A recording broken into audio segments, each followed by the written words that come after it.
Welcome to Flat Earth Debate Uncut and After Show. I'm your host Nathan Oakley, and if you are new to this channel, or you've not done so already, then be sure to subscribe, hit the bell notification icon and join button if you'd like to become a Nathan Oakley 1980 channel member and keep up to date with the Flat Earth Debate. If you would like to support the channel, there is a super chat that runs alongside each of these shows while they premiere, and there's also a PayPal, Patreon and crypto link in the info box below the video. Also below this video you can get £50 for swapping your UK electricity supplier to Octopus Energy, particularly pertinent if you use an electric vehicle. Speaking of Patrons, I'm going to do a quick shout out to all of you who do support me on Patreon.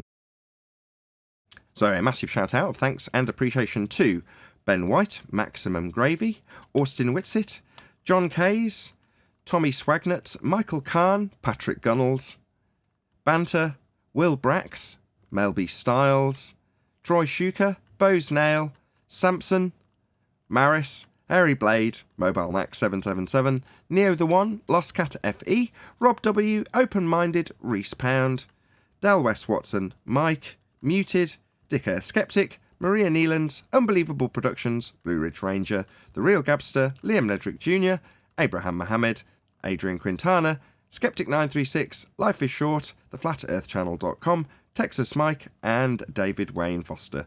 So another massive thank you to all of you for supporting me on Patreon. Now I'm going to hand over to whoever is in Discord and Google so you can enjoy their conversation while I set up for today's live show. I thought 10th would be here by now. Don was asking if there's a show. Yeah, well, I was going to start out the show by thanking all the panel members, because I often say things like, I don't care who turns up. And while that is actually true, it doesn't mean to say that I'm not grateful to the people who do show up. Even our opponents, like Bob got a thank you admittedly on the show afterwards, but I still thanked him publicly for turning up. He's under no obligation, but he'll still get, at least to some degree, a thank you for showing up. But I very rarely make it clear that I'm grateful to the panel, i.e. you, for being here. Again, there's no obligation, but, it would be a lot more difficult if I started the show with no one here.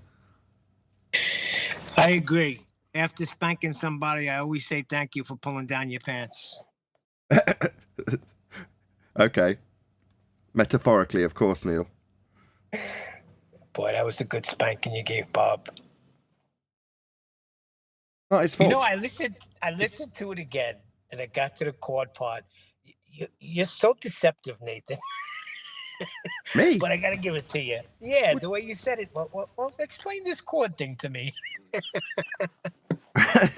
That's all right. They all want to think I'm dumb as shit. I'm more than happy to pretend that I am when it comes to catching them out. Because he was so pleased. You could hear it written all over his face. Oh, yeah, let me tell you all about it. I'll educate you. This is great. It's like, yeah, you stroll into that giant trap with your smile.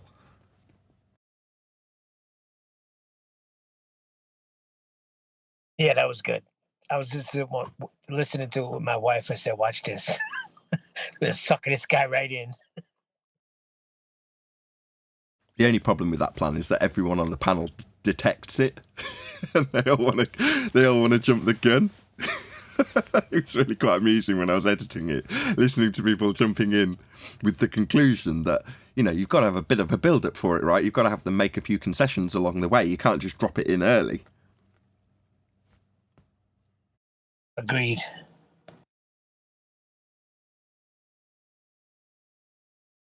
As I said, it's not Bob's fault. He's trapped in a non-functional paradigm currently. That's not his fault.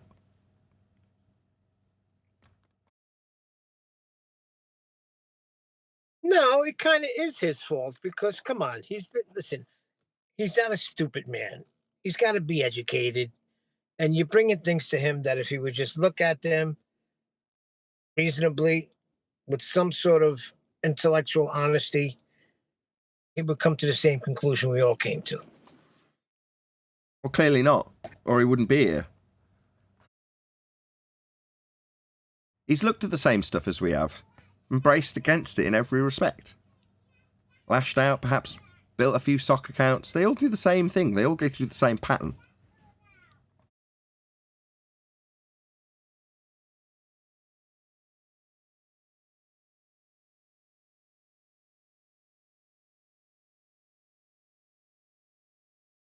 Been watching Jaron recently. He's been reading off quotes about how people will describe how Earth can't be moving, but that's a terrible position to take, so we can't possibly accept that.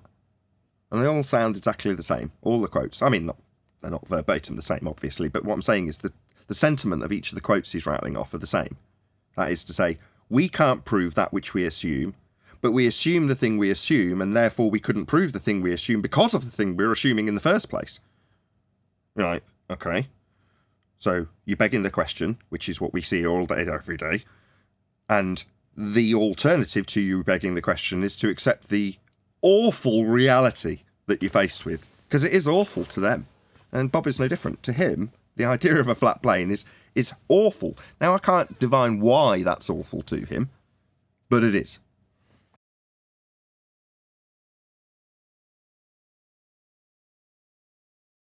Hey, Righteous. Yeah, they got a world of problems. Got Righteous and Stagolian. Hey, Righteous. Hey, Stag. Hey, Nathan.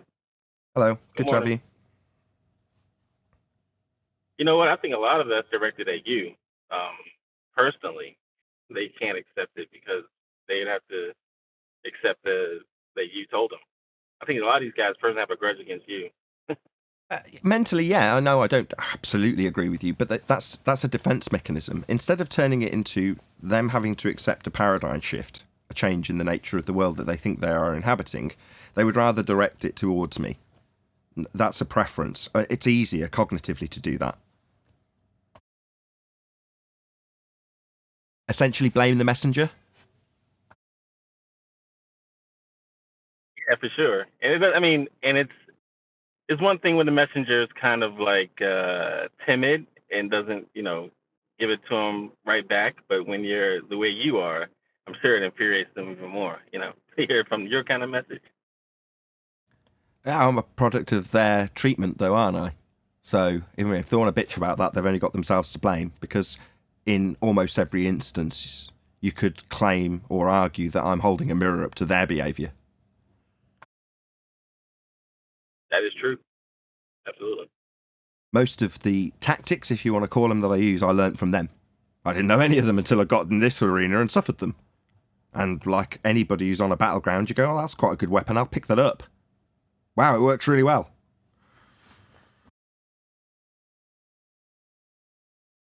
Yep. Now you're wielding a chainsaw. Yeah, that is a problem. Spurs is forever going to be the chainsaw analogy with the scientific method, isn't he? It's such a shame, because despite me always using him as an example, because it's just the first one that comes to mind. Well, what's your IVDV? Number one, I haven't claimed science, and number two, this isn't claiming to be an experiment. Why are you asking me for that? What's your independent variable? Just give it me. I've heard other people demanding it, and it works really well. No. You're swinging a chainsaw around. Just stop. You're going to have your own head off. Spurs has come a long way.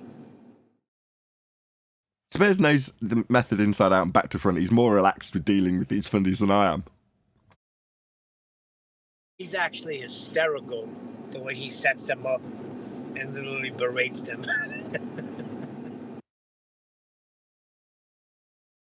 Spurs is a good guy. Really, really nice guy, in fact.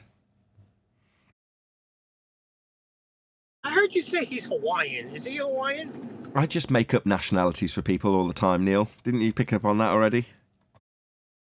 I also say Mitchell is from India. Yeah, Mitchell from Australia, the Indian.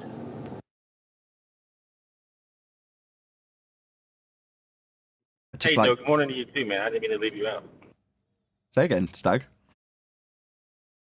No, I was just saying good morning to Neil too. I just said good morning to you, Nathan, but I didn't say good morning to Neil. So good morning, Neil. Too freaking late, buddy. Yeah, too late, man. He feels rejected. My bad.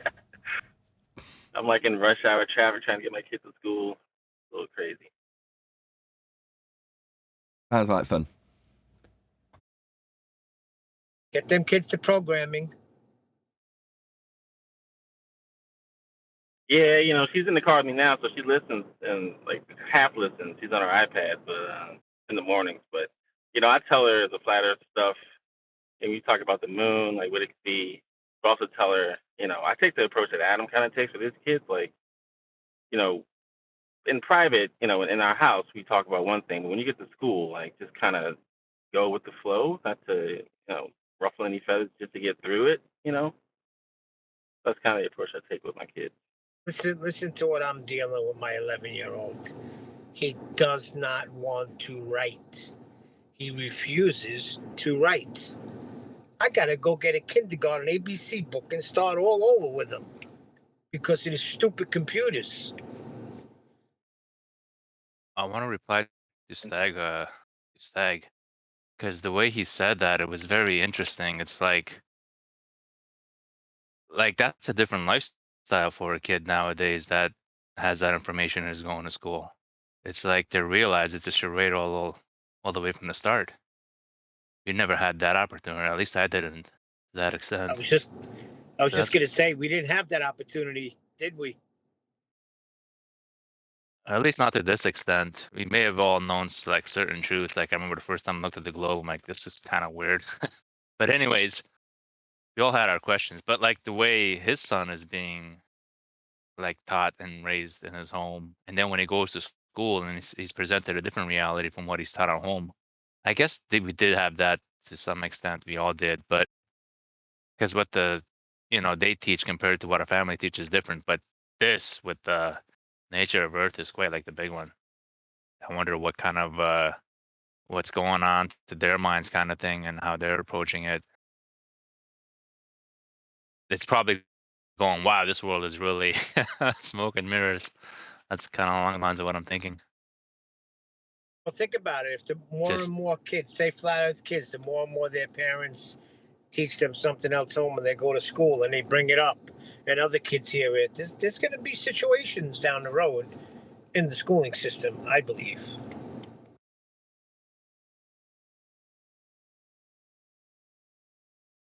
I find it truly shocking that your preteen doesn't want to agree with you.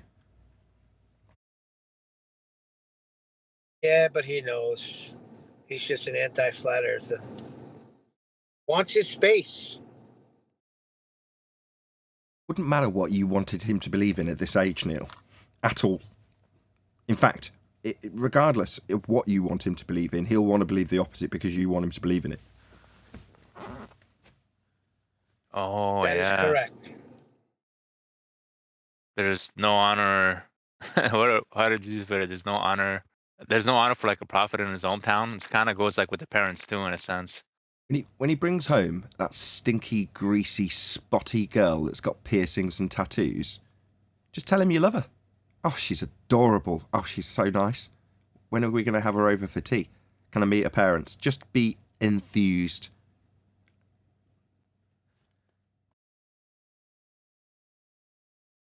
Right, it's I don't interesting know. how this My stuff boys, works. my boys, my boys are different. They don't have that. Like I had that instant rebellion against my father. They don't have that. At least not yet. I don't sense it. Yeah, I'm sure it'll stay like that.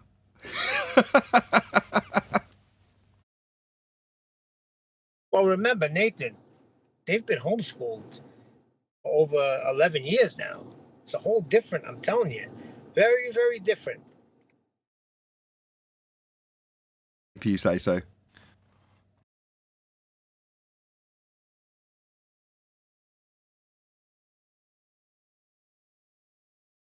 Well, yeah, homeschool people would be like more different, right? They are. They're very Like, different than the other kids. I can see it.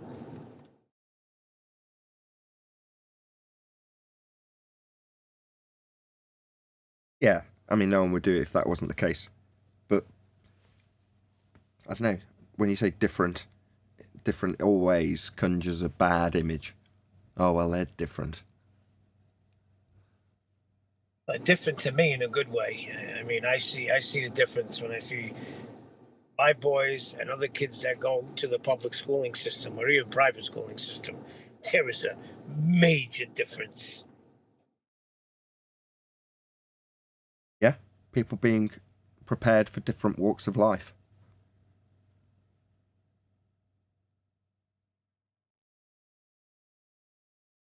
There we go. Fascinating stuff.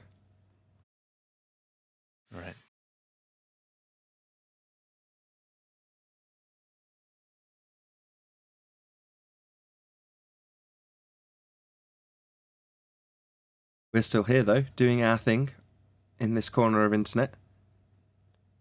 Not being quite as suppressed as other things in this same arena.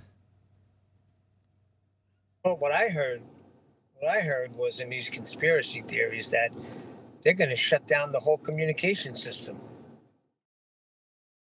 Oh, yeah. That's another conspiracy theory.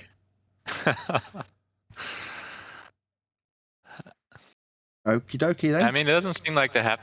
It doesn't seem like they have to take too much extremes when it comes to controlling information. Seems like it's like when you look at it, still a vast majority of people like have their information controlled, and have had it for a long time. I mean, when you search a YouTube video, the exact title of the video, and you get like garbage they want to push in your face over that exact title of the video you searched, and it's not showing up, it just shows you how easy it is to control information. And it's like very low key too. You don't have to make it like high key, you know, you can just make it low key and it'll just catch most of them. Right. So normally when it is high key, there's normally a reason and a why and a wherefore behind why it's high key. So a couple of weeks ago, we were just talking about the high key suppression of Flat Earth. Publicising it being discussed in your version of Parliament. You're like, okay. So in the control of information, it's so easy to just suppress this stuff. I don't want to list off a dozen examples because I might get suppressed for listing them. You know what I mean? But I'm sure people can, imagine, if nothing else, information that is suppressed. Fact. But when they highlight that suppression, you've got to ask yourself, well, why highlight it? In many instances, because the control takes the form of divide and rule. So divide the people up with controversial opinions on each side of a particular discussion point and keep them there, arguing about that point, because then they're arguing with each other and not with you.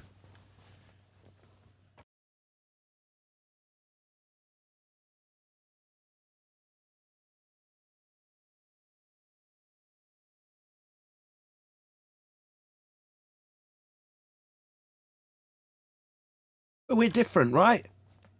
Because we argue about the nature of reality with someone else. That makes us totally different. Of course. Because we're special little snowflakes here.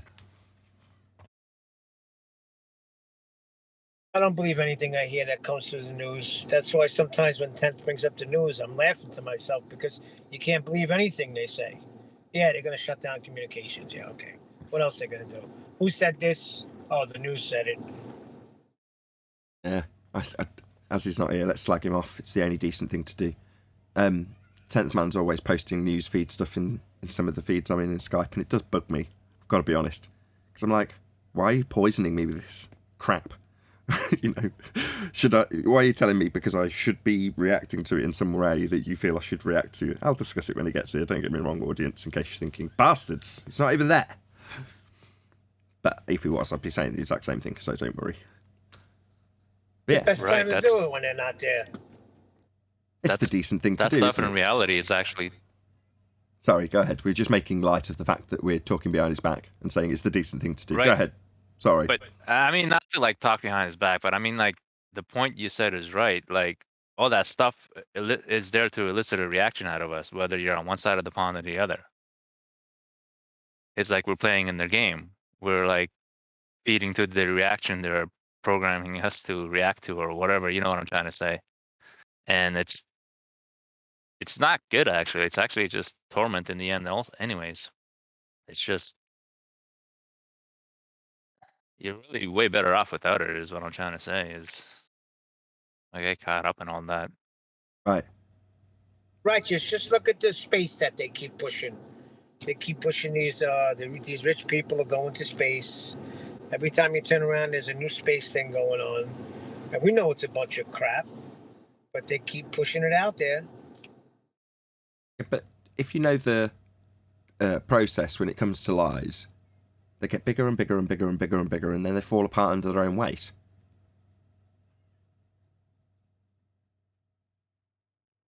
Well, why ain't this falling apart under its own weight? It's been going on since 1969. Before that. It is.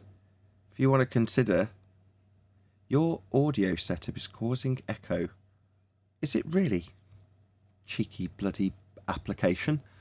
Telling me what's causing what. I think I've got a handle on it, thank you very much, Google Meet. Totally distracted me then. Google Meet gave me a message saying I'm causing echo. It's you, Neil. I blame you. No, it's 10th. It was 10th. Bastard. What were we talking about? It's unraveling Why is apart. it why space ain't falling under its own weight? I mean, we know it's a bunch of crap. I don't see it falling. I see it getting stronger. I don't. I see them having to react to us. Now, that may be predetermined that is going to be the case. Doesn't change the fact that it's the case. Reactive as opposed to proactive. Prior to our existence, there was nothing but proactive brainwashing for space. So you'd watch a documentary about whatever it is in that regard, spacey stuff, and you didn't give it much thought and you got on with your day. Proactive indoctrination. I'm sure that still exists, don't get me wrong. But then there's somebody who actually says, no, I don't actually believe that anymore, for whatever reason. Now, we can get into the whys and wherefores of how that little process began. Very difficult to determine, but you can pinpoint your own. That's about all you can do, hence, I don't know, a year or two of me interviewing people, and the first question I ask, how did you find out the Earth was flat? Because it's intriguing. How does the process actually begin for each of the individuals? And in those early days, they were the individuals that were putting it out on this platform. So how they found out the Earth was flat was critical to me, and somehow, though I haven't, still figuring out why this all began. But nonetheless, it did. And then you have reactionary anti-flat earthers bracing against what we say that destroys the globe, normally coming up with new rhetorics, part of the lie that also implodes the original claims. Well, that's devastating in the long term. In the short term, people can just delude themselves that they hate me. We discussed it in the pre-show. Well, it doesn't change their cognitive processing if I was to vanish off the face of the earth tomorrow. They would still have that poison in their bloodstream. Nothing to do with me. I'm just the messenger, as I said earlier. So their processing in terms of their having to come up with an argument, for instance, that Earth isn't going to demonstrate 15 degrees an hour of drift, as a rebuttal to us saying we're not seeing any drift. So they tell us we're not supposed to see drift. But they are. The globe says there'll be drift, there isn't any. And them saying we're not supposed to see any doesn't really help their cause. It used to shroud it in confusion. Didn't help their cause, it just shrouded it in confusion. Now, after a couple of years of arguing about it, we're cutting through that confusion with very simple descriptions of Earth should be turning underneath stuff to cause drift. It's called the Coriolis effect. Earth isn't turning underneath anything to cause drift. The Coriolis effect they claim are turning Earth will show. So that's a nice, simple, concise explanation that can't be picked apart in any way, shape or form, and an insertion from an anti-flat earther that we shouldn't expect to see drift doesn't help the claim that we're supposed to see it on a globe. It's part of their rhetoric. And that, as it gets repeated over and over again, will not only poison the people who are trying to claim that we shouldn't expect to see it, bracing against their own claim, cognitively very painful, but also to the casual observer, they can digest that relatively simply if they're focused on the subject, to any sort of extent. And if they're here, they are, as far as I am concerned.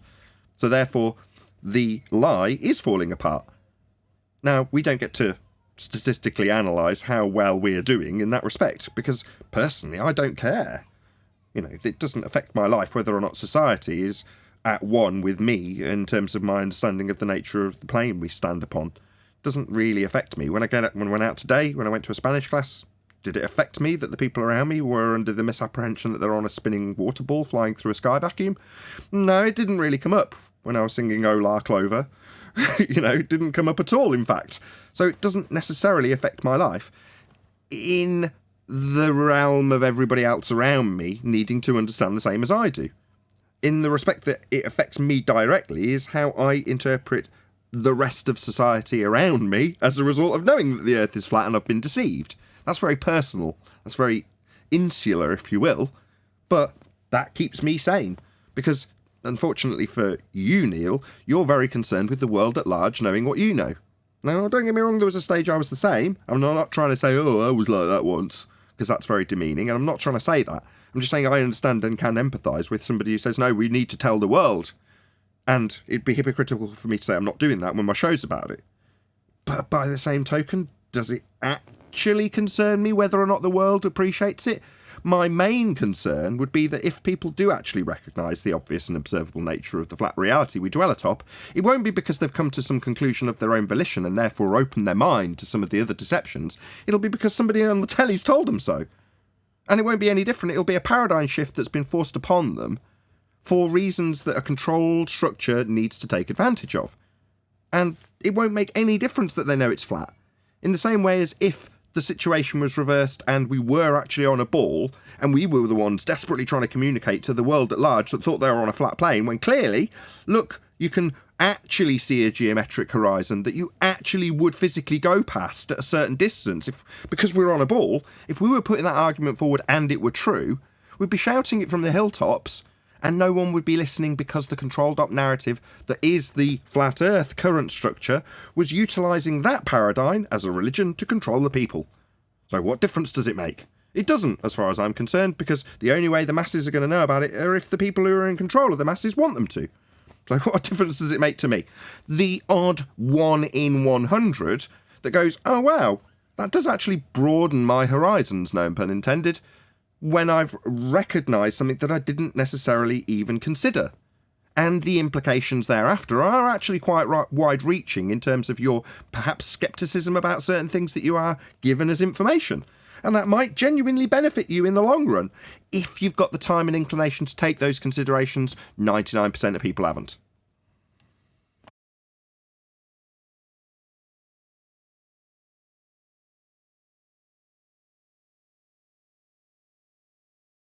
I'm at the point where I don't care anymore. They believe what they want to believe. The facts are out there. The truth is out there. It's up to you now. Sure. You said a lot of things there, Nathan. I was gonna jump halfway through, and then there was other things that you were tying it in. Feel free. If you want to pull it apart, don't stand on ceremony. Right, and I guess you're right. Like when you do want to answer something earlier, it can affect you listening later. So I was like trying to focusing on listening more instead of what I wanted to say. But and it's true. Like I noticed that happening to others and myself also. But I learned that from you. Anyways, the one point you're right, like how it's unraveling is like they basically, it's like Chocolate say, they have to like, they're getting in the position where they have to counter so much where they're actually making our arguments for us. That's kind of like where you were leading off earlier. Because I always thought like, wow, like a lot of the so-called normies, if they would hear what's going on in Discord from their side, they would realize it's the total opposite of what they're saying. They're actually saying what we're saying. And if we can just get them faster, it would, well, not get them faster because they could get stuck then. But yeah, go on.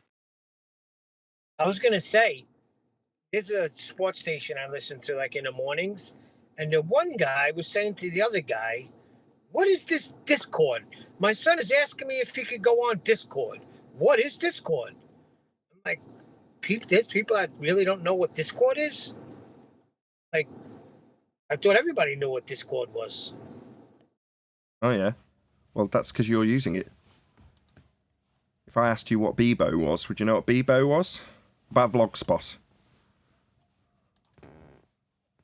No, I have no idea what Bebo. Don't know what Vlogspot is? My God, I thought everyone knew what Vlogspot was. Why are you?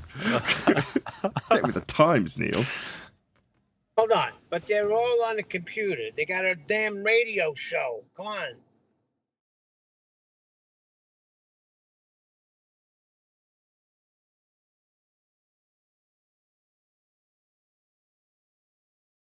These are the people that are fascinated with the fact that if you combine human blood with the dust on Mars, you get a stronger substance than concrete. So they believe everything they're told on the news anyway. So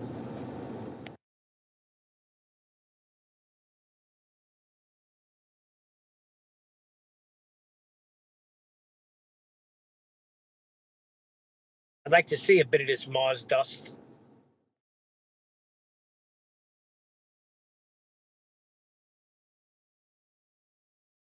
So let's get back on this unraveling thing. So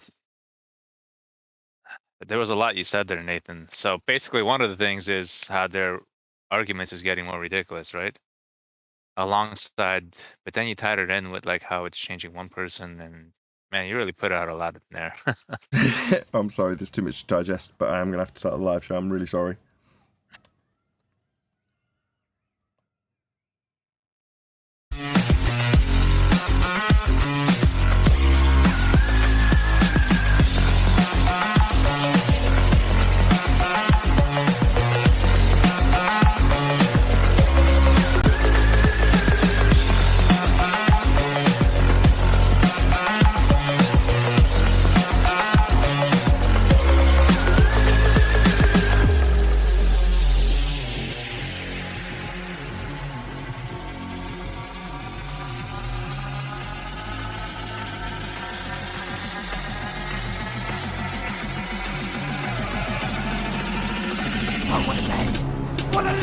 Welcome to Flat Earth Debate Live.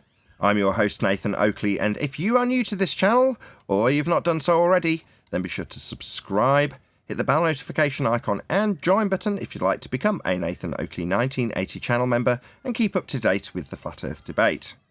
If you would like to support the channel, there is a super chat that runs alongside each of these shows while they are live, and there's also a PayPal, Patreon and crypto link in the info box below the video. Also below this video you can get £50 for swapping your UK electricity supplier to Octopus Energy, particularly important if you drive an electric vehicle. Most importantly, if you'd like to join the discussion, simply mute the page you are currently watching, then click the link in the info box below this video to join the panel and express your views on the nature of Earth. If you do join, please don't swear. If you do, you'll be ejected, and if you are, please don't try to rejoin the stream using sock accounts. You'll be warmly welcome back on the next stream. Please also share the show on social media. Sharing the show obviously increases the live audience, but this in turn increases the chances of a more diverse panel, so please share the show on Vlogspot and Bebo. Now, we are joined by Neil and a whole bunch of people in Discord, so welcome one and all. Hey, good morning. Good morning, good morning. How are we all doing? We're all doing great. Nathan. How are you? Loving the autumn. Me too, yeah. Summer's over. Leaves are starting to fall. It's all very exciting. Well, I had to go apple picking yesterday. So that whole Newton thing was coming into my mind. Because there was apples all over the floor. Hello. Hey, Arwen. What, Apple's moving to the centre of mass 1? You're going to need a radius for that, Neil. Any evidence of the R value? Earth radius? No, they run away from that. They do run away from that, Arwen, that's right. Any evidence of a physical geometric sphere edge horizon formerly known as the curve of the Earth? No, that's exactly what they're running away from. But they can't, because it keeps following them. All that flatness in the distance. No matter where they go, it's all that flatness in the distance. Yeah, the horizon can't be far, eh? Indeed. But it is. Did I tell you my kid was dancing around while I was editing that last week? So you're singing Run, Run, Run from R, the horizon can't be far. Obviously it's Row, Row, Row your boat, but my kid picked up on it in the kitchen when I was editing it. She came in and started singing along. It was really funny. Just thought I'd let you know. Cool. She's like, who's that singing? Oh, the next generation. Well, she got to learn your name as a result. She's like, who's that singing? And I'm like, that's Arwen. Harvain. She's like, Harvain. It's my youngest. Anyway. Yeah, you told me. I tell you, I'm repeating myself. This is not a repeat. This is actually live, I promise. It's a story I love to hear over and over again, especially when I'm older. Jolly good. About your Run, Run, Run from the Horizon song. It would be cool if it kind of caught on, you know? It's not copyrighted. Well, then you can turn it into a jingle. Get yourself a door. Off you go. The evidence of axial rotation of the Earth-based variety. You need R for that too. You are going to need R for that. The R value is required to claim axial rotation.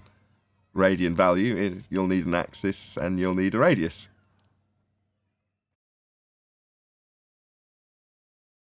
Quick shout out to Jeren of Jerenism channel, who recently did a load of quotes, and in essence they're all talking about the same thing, which is why Earth's stationary, according to heliocentric priests for the most part, and their explanation for how we can't show it's actually moving in any way, shape or form. But that's intolerable. So therefore I assume because it's turning, I can't show it turning. Or something to that effect. But there was loads of them. So yeah, shout out to Sharon. Go and check out that video if you haven't seen it already. Very good stuff. Was that his upload from last night? I didn't look at the upload time. It might have been an old video. I have no idea. I just know that there's something that came up in my feed because I've been watching a lot of Jaren recently, so YouTube algorithm says, have more Jaren. And I'm like, yes, please. And I watch it. So I don't know, it might have been an old one. It was a takeout from another stream. Yeah, this was definitely a clips video. It said at the beginning clips, and then it was edited the way I do one of my clips. So, you know, little bit of an intro and then tiny little burst of intro music. Perfect, straight into the action, as it were. So, good video. But yeah, it was a clip video. Maybe it is a recent video then. Cool. If it is, Jaren, cool. You're so on form, as per usual. I'm linking it in chat right now. Let me give Jaren a shout out. Jaren is ace when he's not next to Bob. No need for that. You ruined that, Anil. But it's true. He's a totally different guy. Any scientific You're evidence? ruining the references. Somebody shoot him. Any scientific evidence of gravity?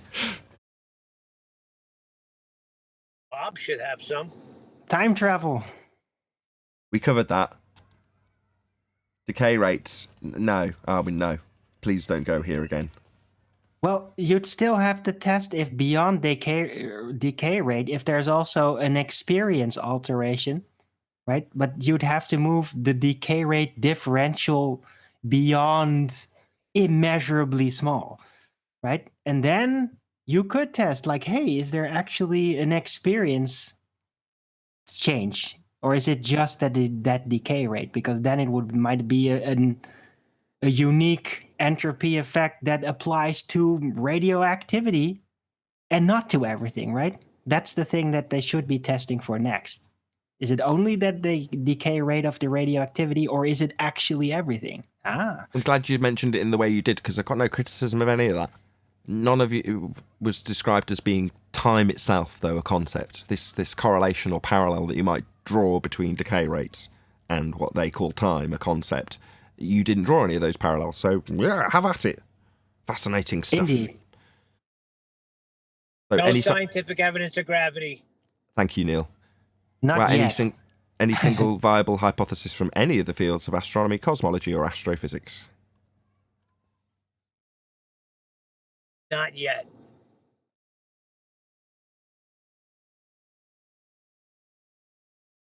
I don't know any. I don't know if it could be not ever. Alwyn seems to think you might be able to. I say not yet.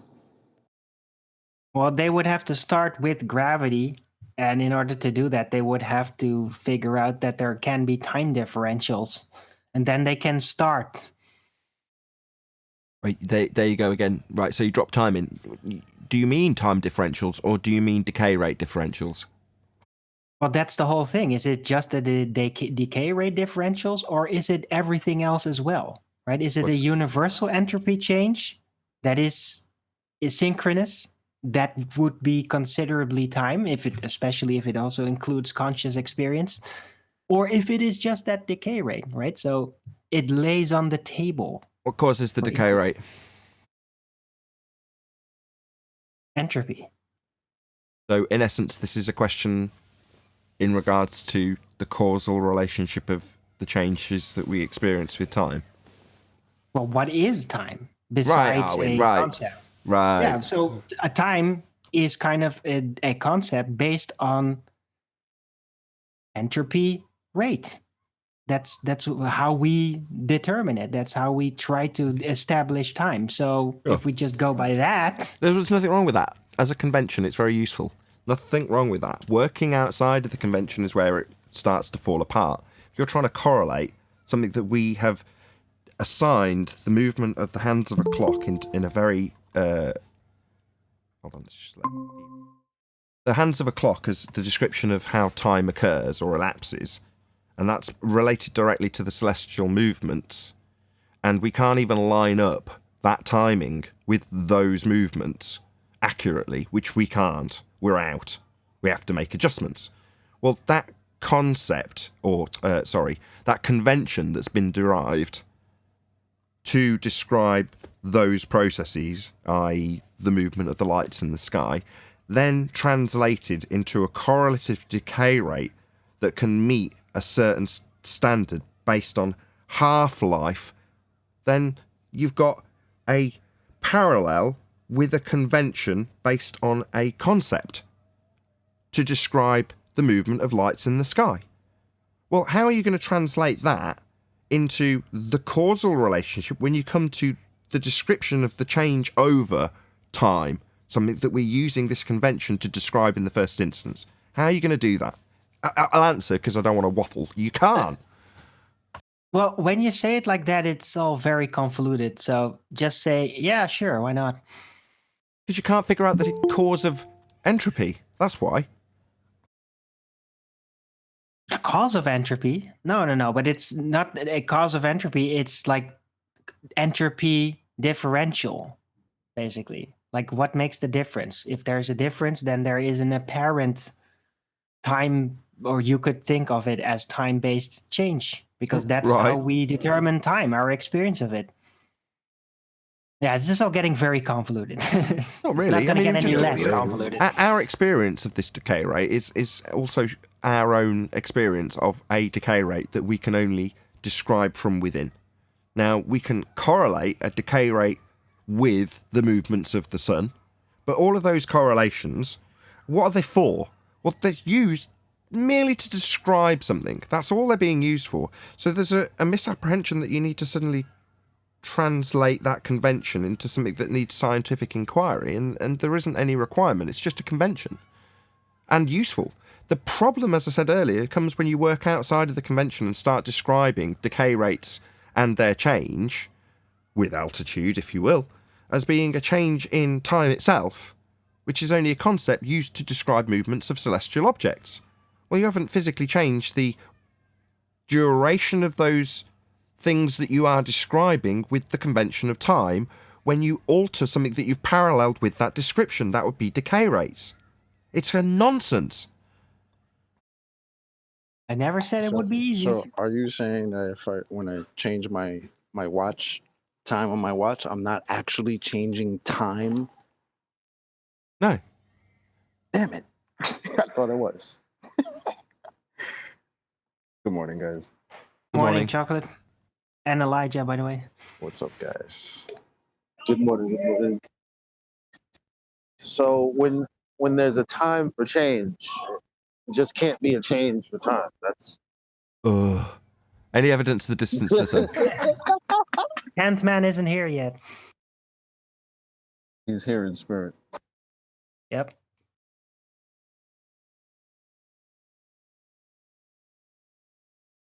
Feel free from Discord. Any evidence of the distance to the sun? No, it's over there. Right now. Is it a beautiful, clear day over at your place as well, Nathan? In Yep. America, it's raining in New York. And what is the sun, by the way? Does anybody know? Don't. It's light. What is the world?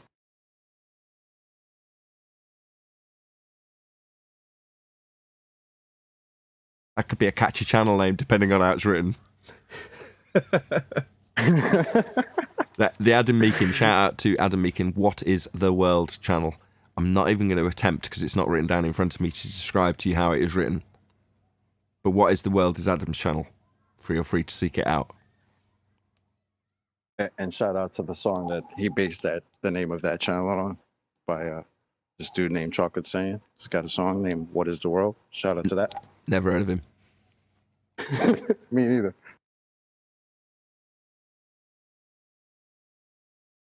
You're a white dude. No, that's his twin Vanilla saying. Oh. He's over on Globe Earth Dictate. That's that over here. Oh yeah, Vanilla Saiyan. And he's like, it looks like a character from, is it Dragon Ball Z? But just a white character, right? Yeah. It's the same character, but it's just white version. Oh, he's just taken the exact same character and painted him white. What? No. No, that's Chocolate the original. Saiyan is- That's the original. That's what it originally looks like. The original Goku is not black. Okay, I don't know anything about Dragon Ball Z, I'm sorry. By the way, they did an ace That's job right. with that chocolate. They did a great job with that movie, didn't they? Well, Neil, just to be clear, don't make me come find you, Neil. Don't do that. Oh, what's that? Yeah, You said you it, Kamehameha your ass, Neil. was there a terrible Dragon Ball Z movie? Is this what this is referring to? Yes, God. atrocious. I don't even want a What live movie? action one that was horrible. Oh. It was so yeah. dumb. It was so dumb. Like it barely even had anything to do with like the original series or anything. I wanted to throw up. Cleanse your palate with one of the Mortal Kombat movies. That'll sort you out. That the new Mortal Kombat movies are much more based on the original video games, like in comparison, like much more loyal to the original audience. Well, that's good to know. It's very gruesome though. Can you put in the Konami code and get a more gruesome ending out of the video? I What? have no idea. Up, down, left, right. BA, select, start. That's the one. You got it. By the way, if you're going to shout out movies, you got The Many Saints of Newark, which is a movie spin-off of The Sopranos, which I heard was very good. Okay. Quick, think of an Italian-American racist joke. Damn, can't get there quick enough. His son is actually playing the young Tony Soprano.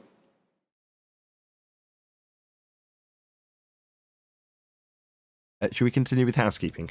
Fun though this is. Any evidence you can Yeah, have? why not? Any evidence you can have gas pressure without the necessary antecedent of a container to press upon? Negative.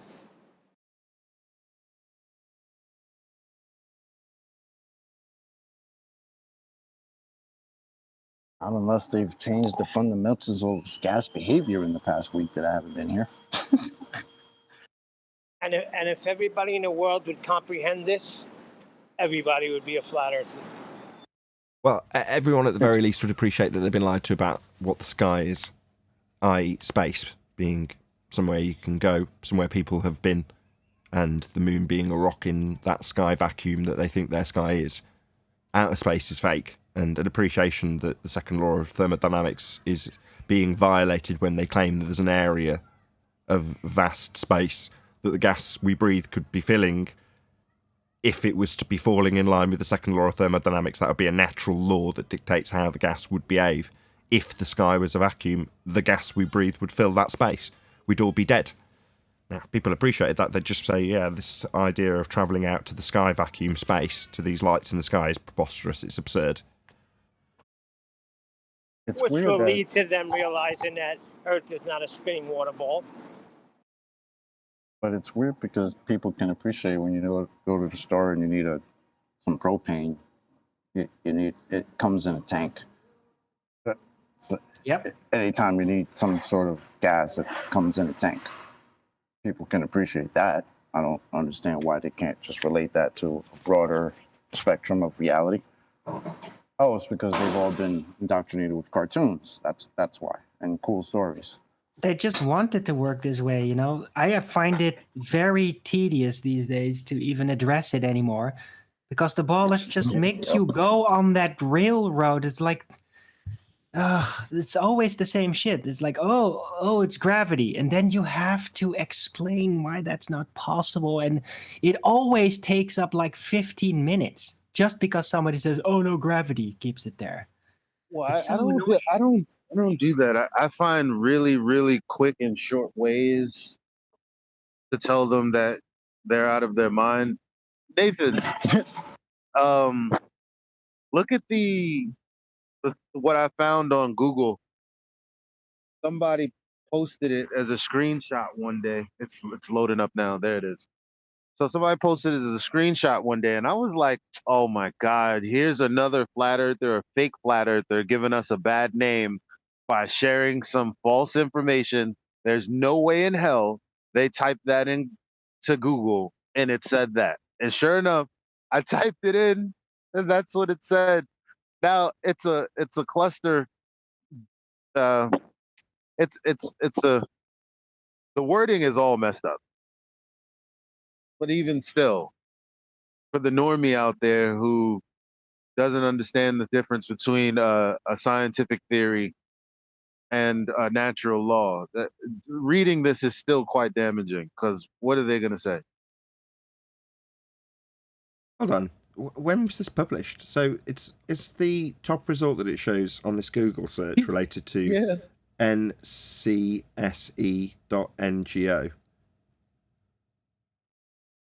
That where the Yep. source has actually come from?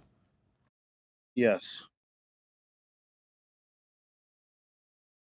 National Centre for Science Education. Not a fact, they say. Want to read this out, Eli? Yeah, sure.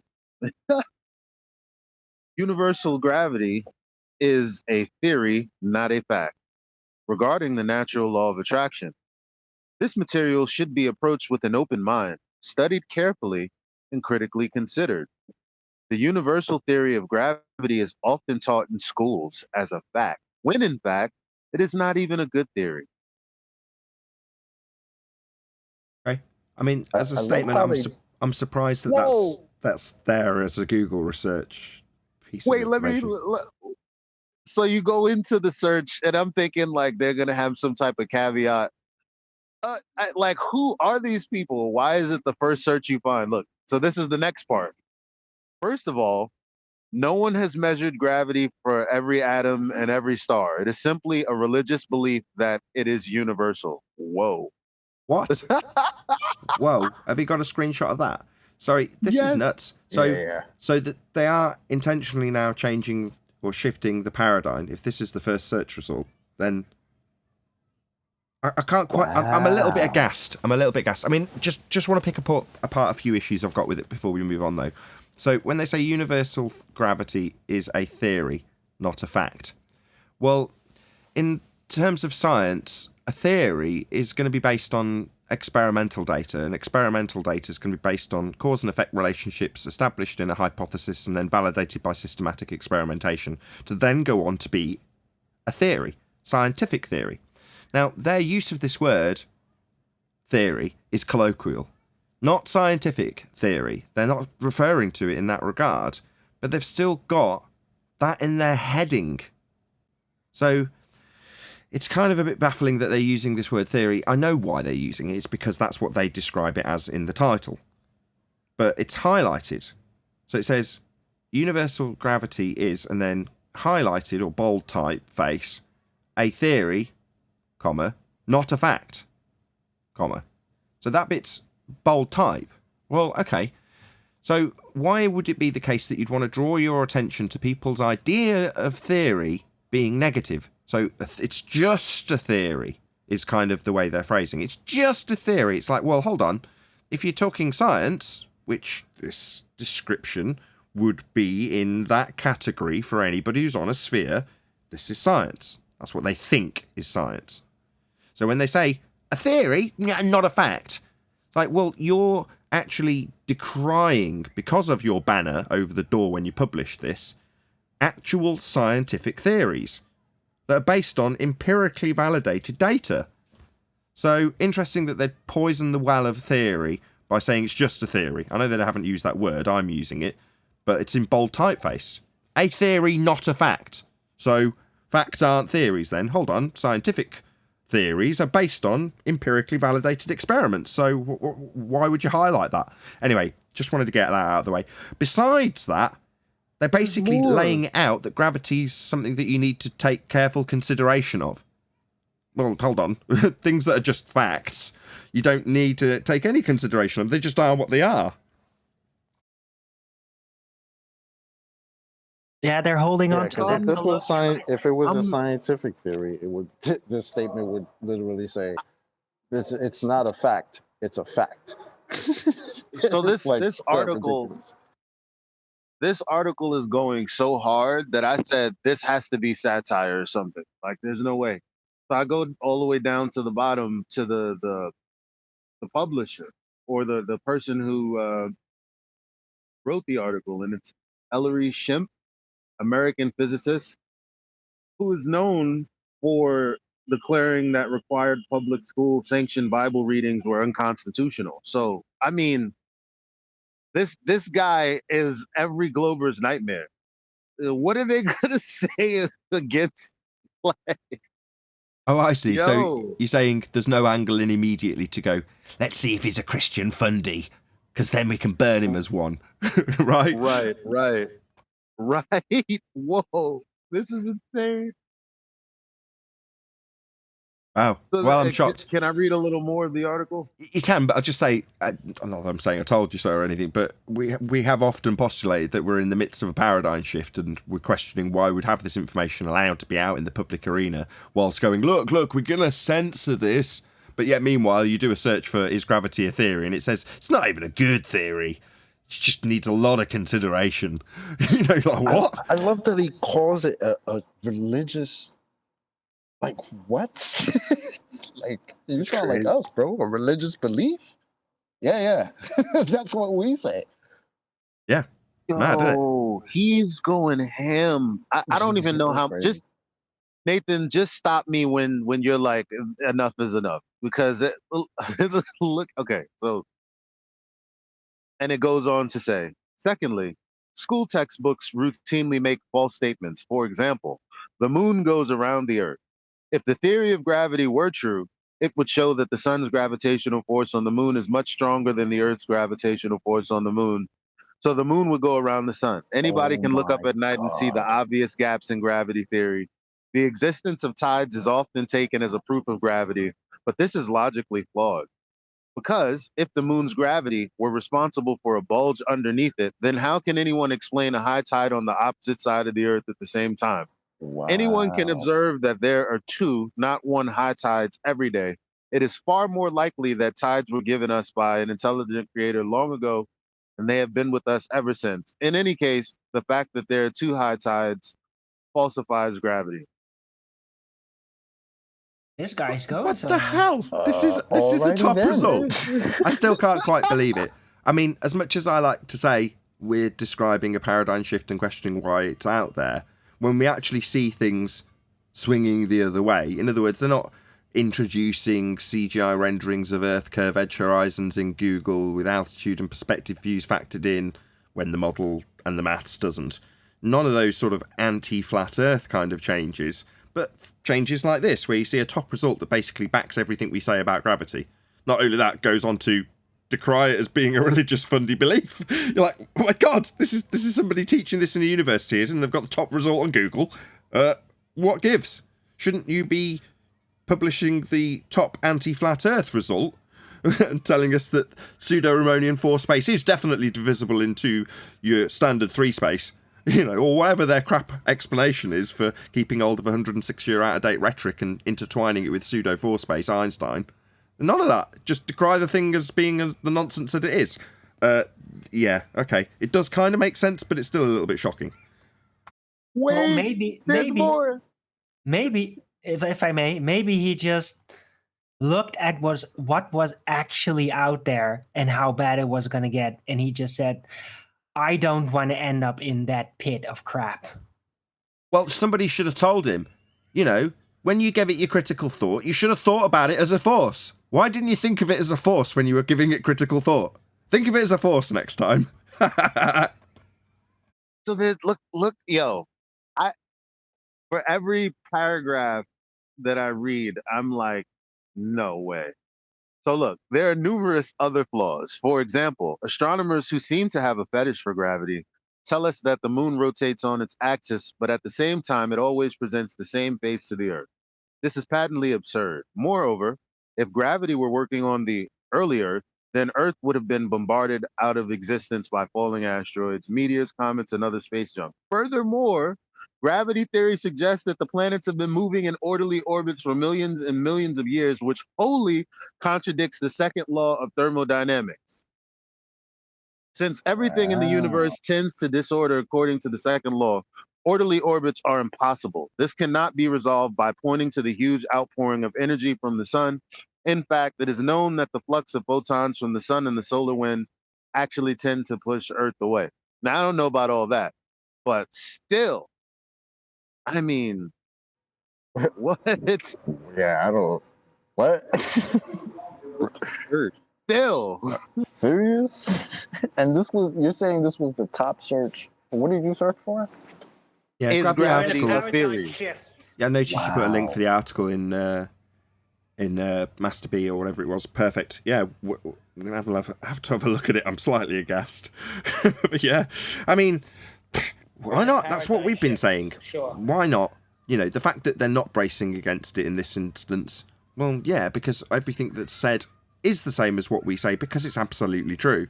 There is no force of gravity, this 106-year out-of-date mass-attracting mass idea, or bending pseudo-Harmonian conceptual space-time is all a load of hogwash. Now, we say it till we're blue in the face, but whilst being met by anti-flat Earth resistance. Well, that's not to say that the normies out there are even aware, and in this instance, this dude isn't necessarily aware that there's even a battlefront. He just looks at it and goes, yeah, this is nonsense. I'll just say that. Why not? Yeah, because for him to say just the most simplest example we used, like if gravity was a thing, then of course, because the sun's gravitational force would be so much more than the moon. How could the moon ever orbit the Earth in that way if what they call gravity is what it is? And he just points it out like all nonchalant, like, hey, that doesn't make any sense. Now this Like, is so what? much. This is so much more juicy because as you read, it seems that he's still into the whole Earth being a globe thing. It's just he has other theories, Sure. well, other alternative explanations that are basically not based in any evidence. Oh, don't get me But, wrong. It came I mean- came through loud and clear when he's talking about solar winds and orbits. He's obviously Yeah. got the heliocentric begging the question fallacy firmly rooted in his psyche when he's decrying some of these gravitational out-of-date descriptions and nonsensical conceptual dimensions.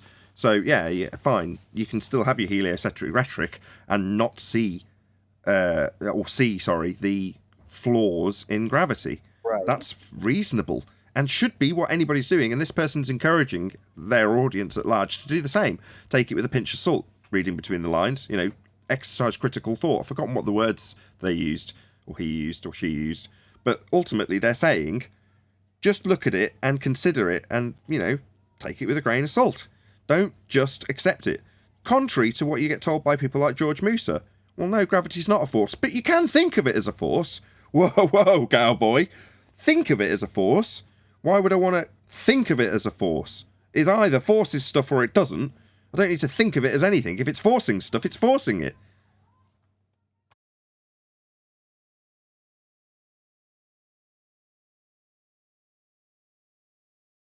We done with this So the chocolate, beautiful Eli? thing- Is there any more on this, Eli? I want for everyone to be able to go to it on their own. Like we've already unpacked like some of it just keeps getting juicier. That's why I'm like, you know what? This is fair because it's not a flat earther. It is a physicist. And he's basically saying gravity as we know it is obviously BS. I don't know how much more fair we can be to the globe earther. Right, somebody who's still maintaining their heliocentric paradigm is decrying the same way we decry gravity. Just we don't have the assumption of orbits and solar winds and all sorts of other nonsense. It's a start. I'll tell you this: yeah. he's talking about positive charges and negative charges. We already know. So we know. It sounds eerily similar. You want to lump yourself in with that bunch? Go ahead. Well, you know they got to replace one teddy bear with another, right? They don't feel comfy without their little blankets, so they need that replacement. Any So evidence? they start working it out in their brains. Sorry. Sorry, any evidence of a self-perpetuating molten iron core at the centre of a presupposed spherical Earth? That question gets funnier the longer we keep asking it.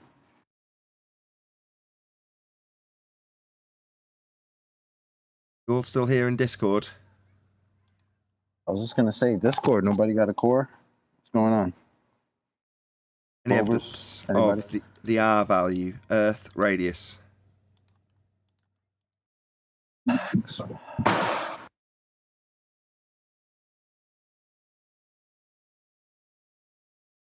that's the last housekeeping question. Good stuff. So in the pre-show, we were discussing pretty much along these lines of the last thing we were discussing, which is the information and how it should potentially, or whether or not you care, be disseminated to the masses. Now, my view is that it wouldn't make any difference if it was disseminated to the masses that the Earth is flat. It would be for the reasons of control. So what difference does it make if they sell you the religious notion of being on a sphere, or let's just pigeonhole it into the exact controlled up narrative, a idea that we've got a pancake flying up at 9.8 meters per second through space instead of a ball. You know, in other words, if the entirety of the Western world thought that we were on a pancake flying up through space, it's like, would we be happy? It's like, yeah, but they all know it's flat now. Yeah, but they all still adhere to the notion of gravity, and they still adhere to the idea that we've got a sky vacuum and all of this other crap. They've just explained their way around that with new nonsense on a flat piece of pie. So if it's coming from the man on the telly that the Earth is flat, it won't be to our advantage. So you have to sort of start to consider, well, what is our advantage, if you want to call it that? Well, me personally, it's an opening of my eyes to many of the things that I may have considered as true. Was that John? Go ahead, John. John Thomas? Oh, hey guys. Hello. Hey, this is the first time I just joined Discord, so you can hear me okay so far? Very well. All right. Hey, I've been listening to you guys for a long time. Awesome. I've got a couple questions. I want you to verify the seasons. Has anybody looked at how the seasons are explained with the 23.5-degree tilt? Has anybody looked into that? Sure. I've got a pretty good understanding of how the heliocentric model explains seasons. What's your question? Okay, well, I actually put together like a model, I guess. I got a tripod, and then I got like a lazy Susan, so I could spin 100, 180 or 360 degrees. And I used the tripod so I could tilt it, and I got a tool so I could tell when I was at 23.5 degrees and then 90, right? Well, I strapped the camera on this, platform, and it seems like the seasons, if I'm understanding the way they're explaining it, which I mean like NASA or whoever, these textbooks, the sun would come up from the bottom, and high noon would work for the winter solstice. But when I put the camera and tilted it for the summer solstice, high noon would be the sun would be at the bottom. And all these objects, when you're rotating one time per day with a tilt at 23.5 degrees forward, all the objects, the stars, the sun, they come in from the top. And I just want somebody to verify what I observed. Okay. I mean, to do that, you'd have to have somebody actually show you a heliocentric functioning model. Now, while I have seen that once from somebody. They're showing the sun is always at this elliptical plane. Is that true? Is that what you see? Not what I see, but that's what they describe. Yeah, and you got this terminator line for light and dark. And like I said, when I just want somebody, it would make a good video. I don't have the I don't know the to make good. You guys make pretty good videos, but it'd be a good video to show, hey, this is what you're actually going to see on at 90. It works, right? Because I mean that's the equinox. But the summer solstice, when you tilt forward and rotate once a day, the sun's going to come in from the top, and high noon would actually dip down to the lowest point. That's what I observed. Fair enough. I mean, when I've seen it modelled, it does work reasonably well. There are very few things you can catch the heliocentric model out on in terms of how it functions with the sky, as far as I can ascertain. Now, don't get me wrong, I don't want to cue people to show me anomalies that are incongruent with the heliocentric model, but I don't think what you're describing is one of them.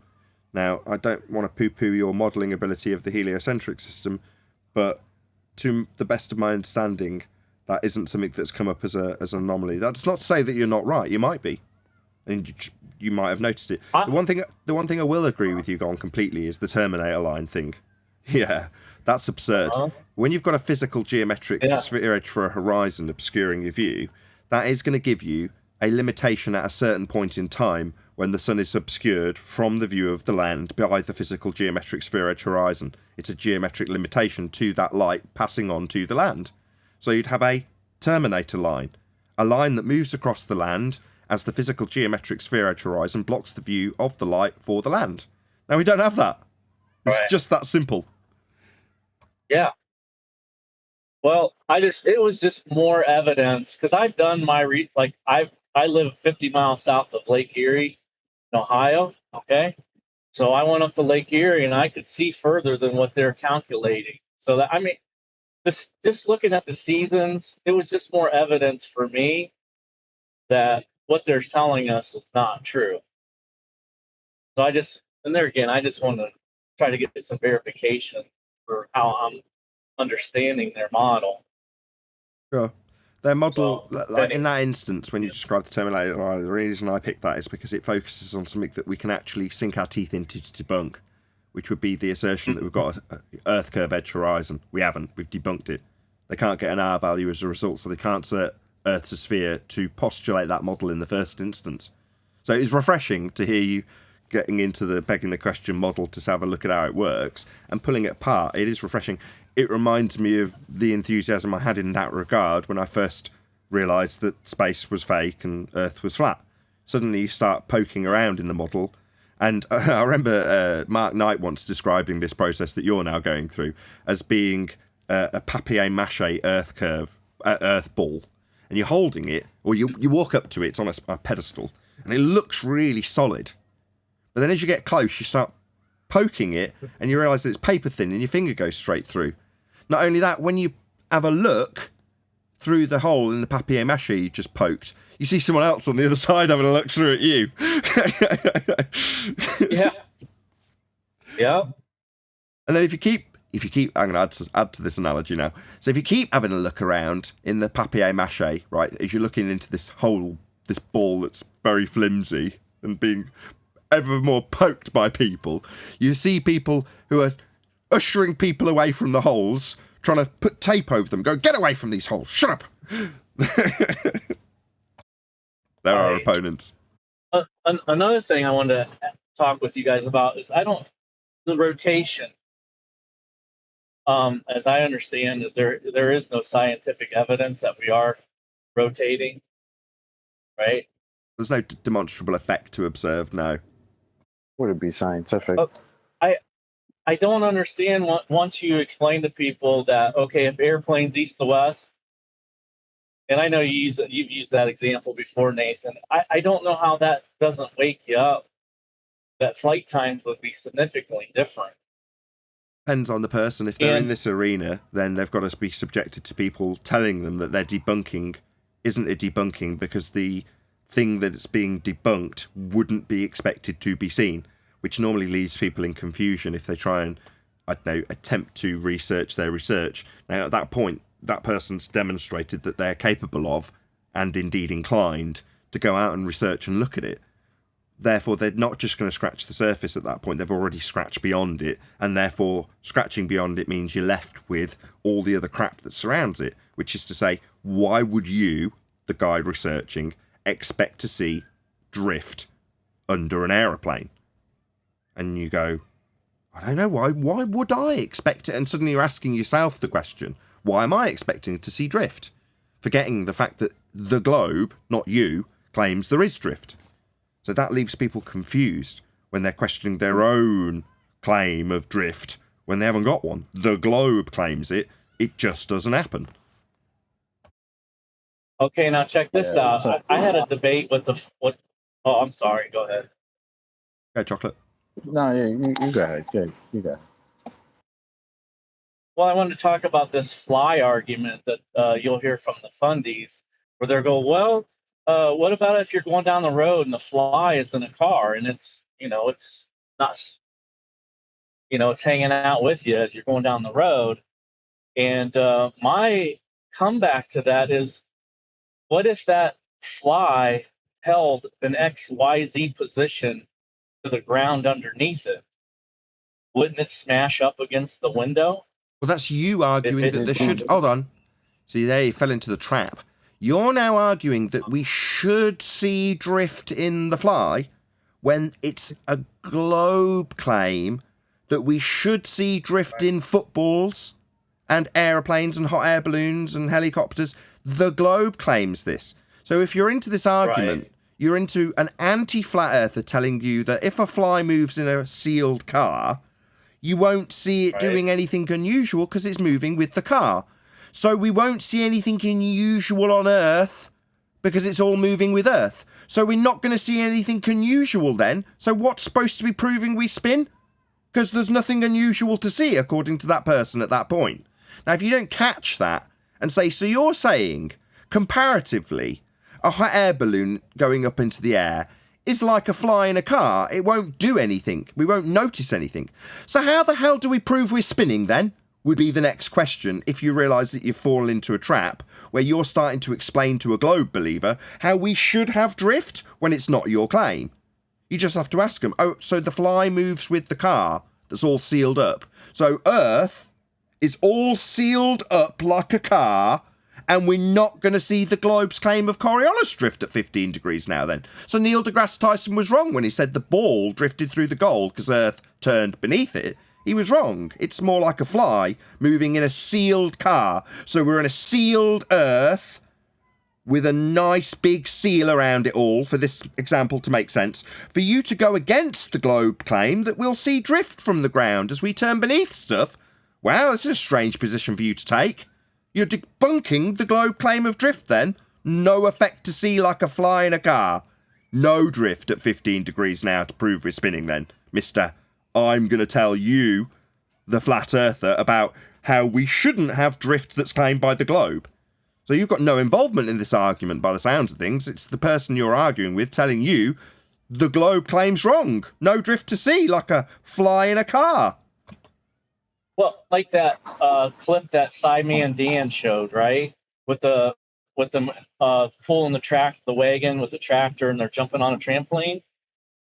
Yeah, they have some momentum, but if they held an XYZ position in the air, they would not come back down on the same spot that they landed. And that's the globe claim. You're falling for it again. Yeah, you're falling for it again. That's the globe claim. So you're describing to me how we should see drift. But that's not your claim. The reason why...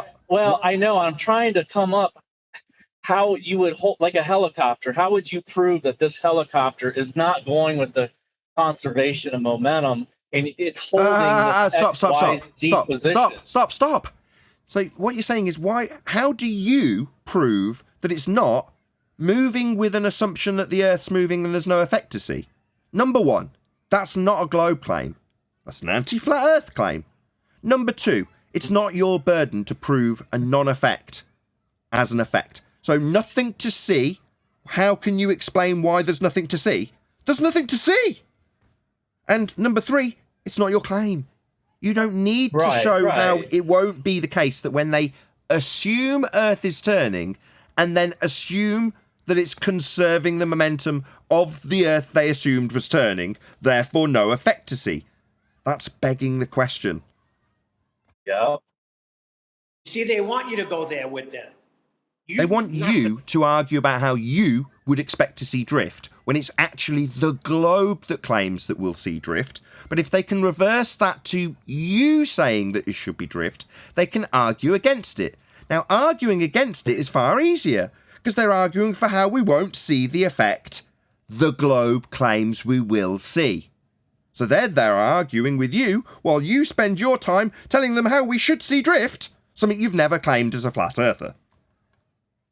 Well, I did use that argument asking you with why you would expect to see. Fundamentalist, and he's a math wizard, right? So he thinks because he gets the right answers, just like the theory of gravity, he's right.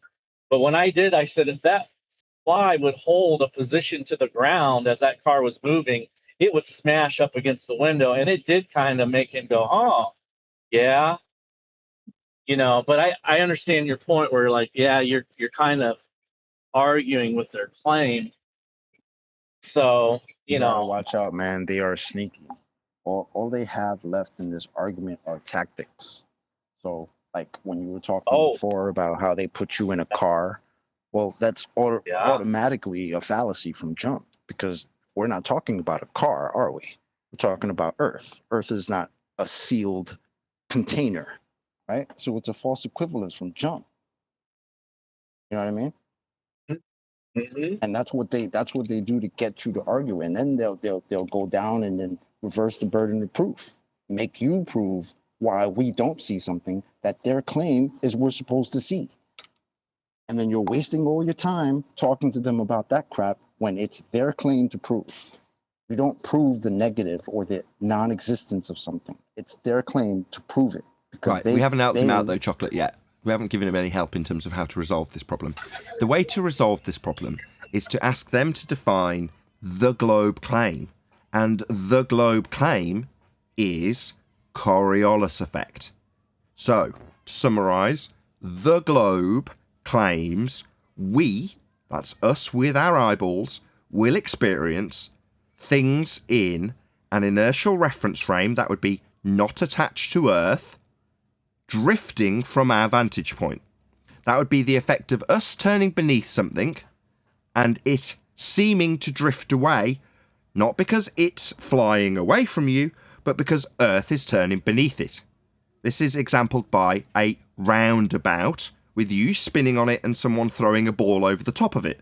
If you look at the ball as you turn beneath it, it looks like it takes a curved path. That's Coriolis effect. Earth is claimed to have that effect. That is the globe claim. Globe claims we will experience drift as we turn beneath things.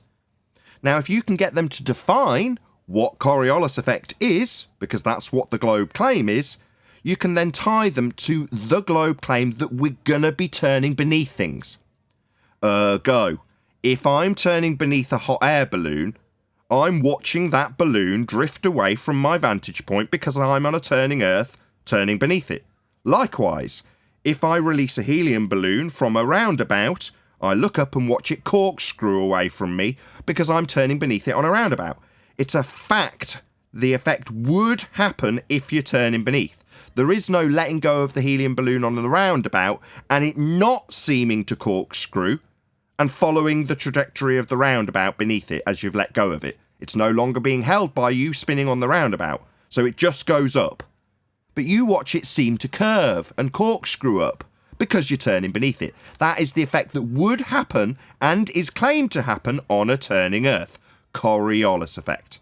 So once you establish that we're claimed to be turning underneath stuff then, so I'm turning beneath an aeroplane, that would shorten its flight time. That would mean that a hot air balloon went up in the air and Earth turned beneath it for me to see it drifting, which means Earth's turning beneath hot air balloons, as per the claim of Coriolis from the globe.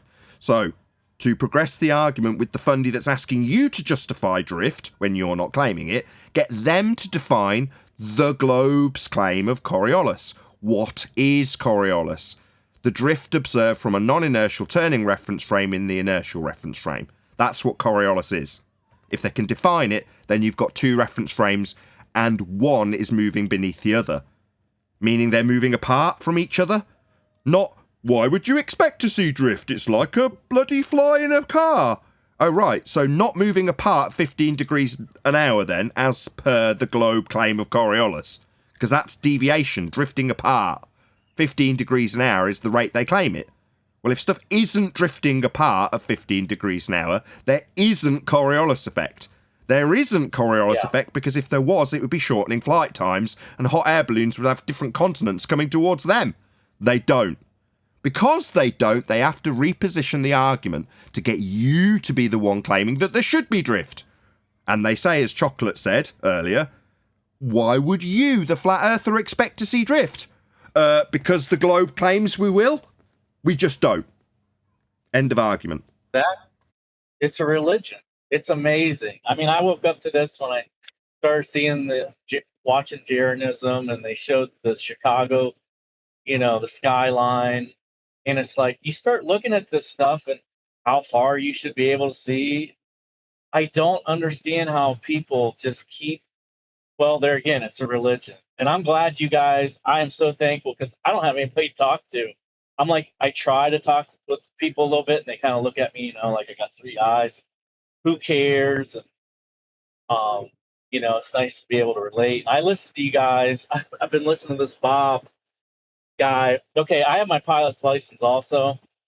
And that's another thing. I can only relate it to you, but unless you do it. But another proof to me that we're not on a ball is when you fly, not only would you have to adjust your elevator to adjust for the horizon, the curved horizon, you would have to constantly be adjusting your thrust. You'd probably be taking away because you're always going to be pushing down. But that's just a little side note. But I've been listening to the chord. You Nathan, you put on a video about Bob, the chord, and he doesn't. When you guys said, "Well, where's the R?" That to me, right there, light bulbs go off. It's like, exactly. You guys do not have a radius with this chord. I mean, I would never thought of that, but you guys been doing this. Where you've got some good math guys. I think, what's his name? Adam? I was going to give him credit if you didn't. Yeah, that's Adam. But that's all Adam. I shut him down when I was doing that because he spotted it immediately as his bit, and he's given it me. Because I've led him into the trap, I'm like, shut up, Adam, how dare you take my thunder? It's like, it's not mine, it's Adam's thunder to take. But yeah, we have got some good math guys, and Adam's definitely, up there. Yep. And I like hearing the math too. I like seeing you guys break it down.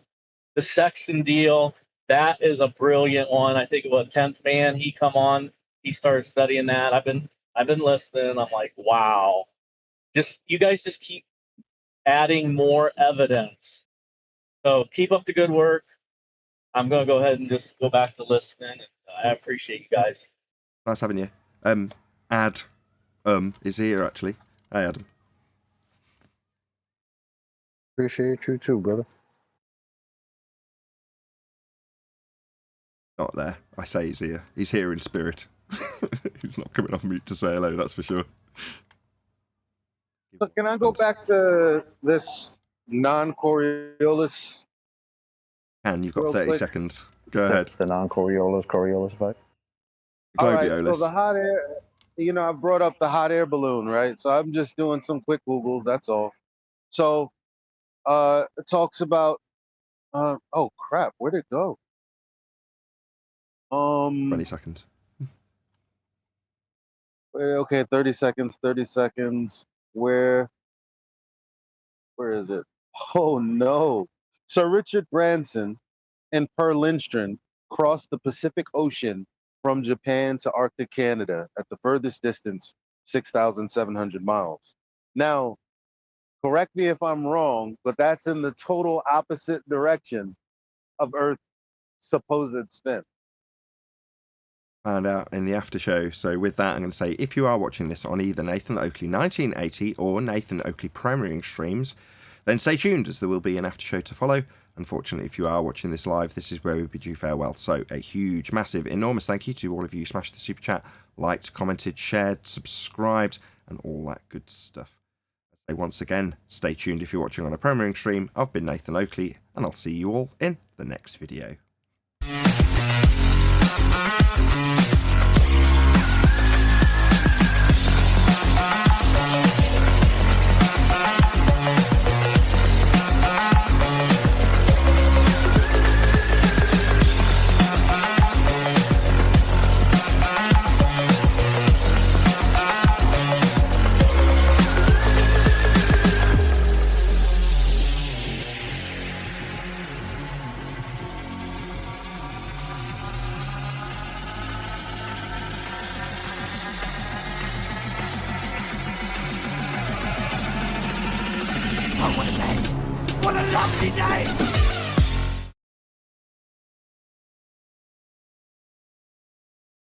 Because we're turning east.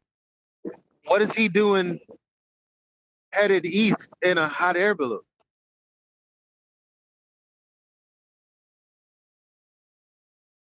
Nothing. But Nothing. going west.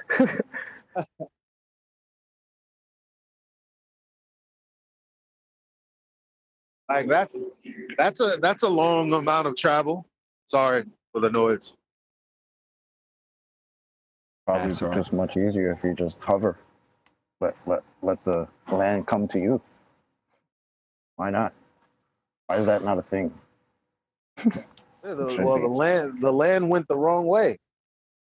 Unfortunately, yeah.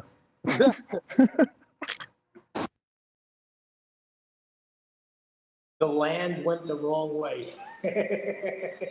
Yeah, bro. You don't know about that moving land? Oh my god.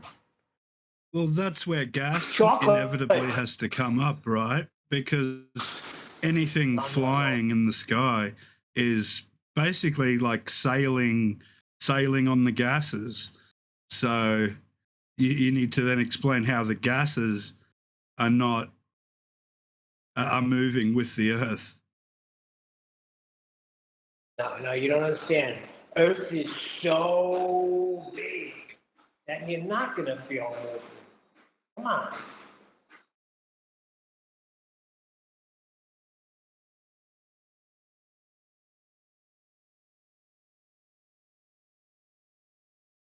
Have the Globers decided if it's drift or no drift? Have they worked that out yet? Or are they still Well, working drop on it if there was a fly in your car. Oh my god. I would have made How that is car there not quickly a 1,000 convertible. mile an hour easterly? And how is there not 1,000 mile an hour westerly or easterly wind at the equator?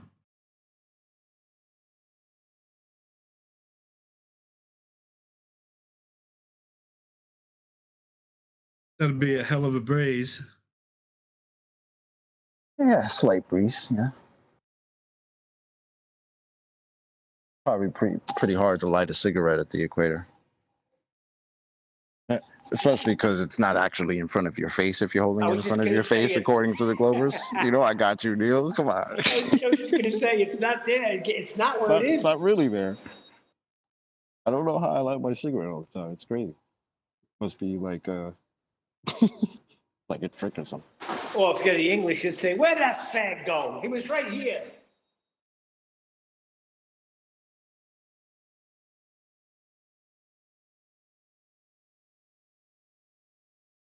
Remember the first time I heard that terminology, I'm working with a bunch of Irish guys, and there was one English fella there.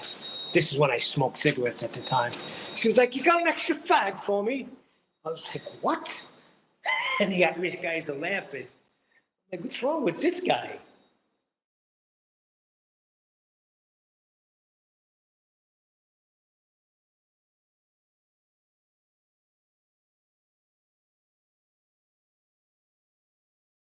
Bobby.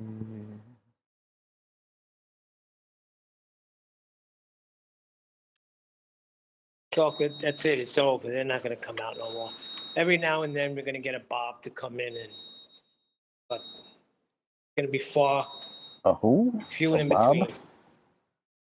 We're going to get a Bob to come in and try to make an appointment while he's here.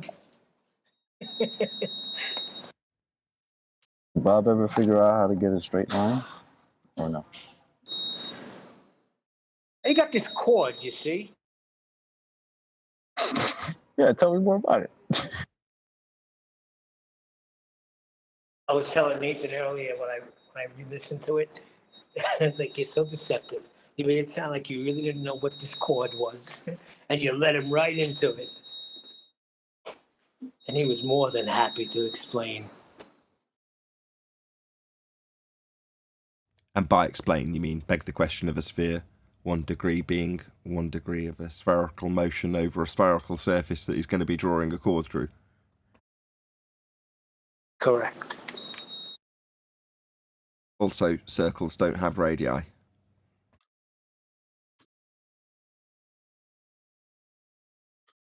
But a distance to the GP, over a hump you've drawn a chord through that you'll need a radius that you haven't got. Yeah. That's a lot of cognitive acrobatics he did, but like I said in the pre-show, not his fault. He's got a broken paradigm that's indefensible at the moment. Key word, indefensible. But why keep trying? Just go play golf or something. Like, I don't get it. Same reason I plugged Jaron. Go and listen to all those quotes from people like Einstein saying it's intolerable, the notion that we don't move or are at the centre of the universe is not acceptable. So even if that's the obvious and observable nature of our reality, it is intolerable to accept that position. An unfavored position, yes. A very unfavoured position, indeed. I can't tell you why. You'd have to ask him. You know, that would be for an assumption that you could get these people who are fundamentally dishonest. They display their dishonesty here when they lie. I didn't use a chord. So expecting that person to disseminate why they take their stand when they do, in the face of obvious and observable positions that completely disagree with their standpoint, why is something that you can't get to. You tell me a route into Bob the Science Guy's mind where you can say to him, look, Bob, it's pretty clear to us that your position's indefensible, and the reason you had to cognitively work your way around your use of your own R value that you're defending in the first instance and have to lie about not having it or needing it, you're doing that because what? How can I phrase that question to get an answer out of him that disseminates to my audience the motivation behind these people? Because you're not getting it from Einstein in those quotes from Jaron as much as I'm saying they're good. Got Jaron's spin, just in case anybody thinks I didn't get the point. Jaron saying it's to hide the creator. In essence, he's saying the position that we hold as a centre of the universe, not a position they want to hold, would mean that they have to look at us as being unique, created, and those are things that stand as obstacles to them. They want to move away from those positions. And I can see the connections he draws to get to that conclusion, and I respect it. Isn't necessarily what I think is the motivation behind it, because we can't divine their thoughts. However, we can read and interpret their words and actions. Hold on a second, Nathan. But when you do say that, they mockingly say, oh, so you need to be important. Oh, I see. I'll have you know I'm a very special snowflake.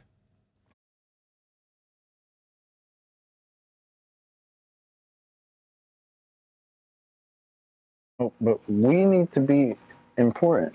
But they're the ones who come out of the woodworks trying to debunk people who are asking questions about the model that they believe in. Even name themselves things, silly things. What up, Tim? What's up, brother? And even naming themselves silly things like fight the flat earth. Like, it sounds like you need to be special. It sounds like you need some cuddling or something. Like, what the hell's wrong with you guys? Did you just say that Craig needs a cuddle? Yeah. That's what they. I mean, that's what it comes off of. Like, it's like we've given them some type of a purpose, right? Because if their model was so great, they wouldn't have to step up to defend it.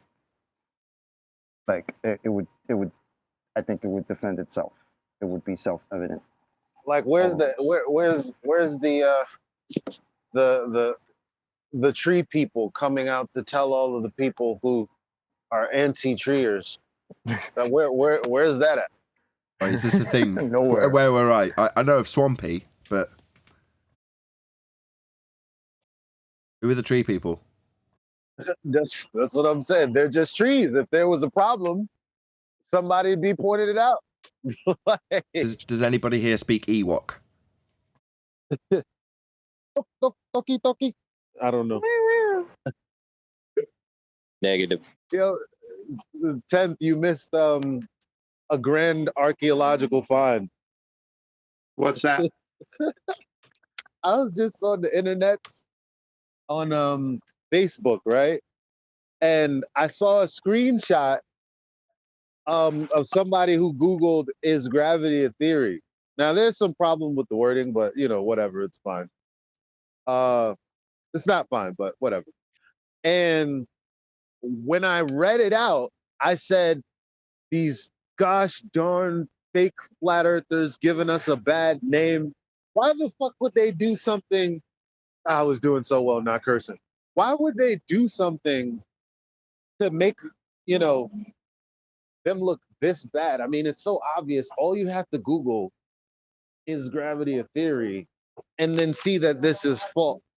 Oh, and then you Google it and just go look at the first thing that pops up and click that first article. And then look at who is the writer of that article.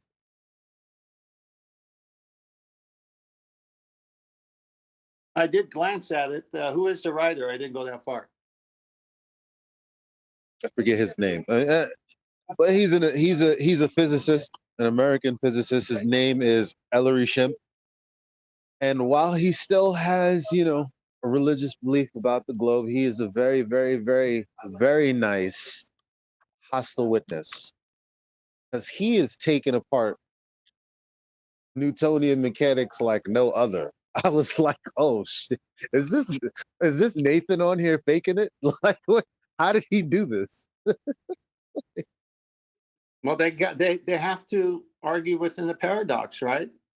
They have to have something that's not real be there for their globe model, and then what is real is reality that's the opposite.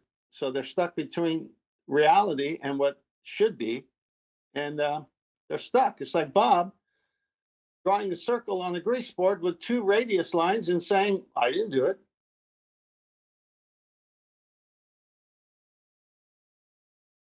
Well, who drew it? What's those two lines coming from the central angle? I don't know. Bob, it's your grease board. He said he doesn't know who drew it. I don't know if it got. Like, what? No, he was avoiding it, but it was his grease board. It was his presentation. It was his claim. And we're asking them, well, what's that? It's a circle. Well, what's that? I don't know. Is that radius? No, I don't need a radius. What do you mean you don't need it? You just drew two of them. What? Someone back me up. Isn't that what he did?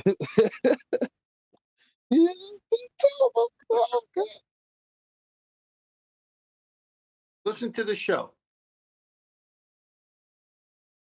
Yeah, Nathan said they're right next to your smiling face.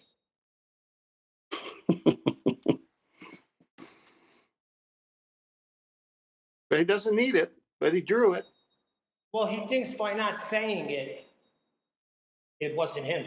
Well, you often have to present things you don't need. Like, when you say you don't require a container for gas pressure, a lot of times, you'll come through with two containers to prove that you don't need a container for gas pressure.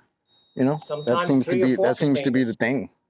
thing. Seems to be the cool thing now. Globies.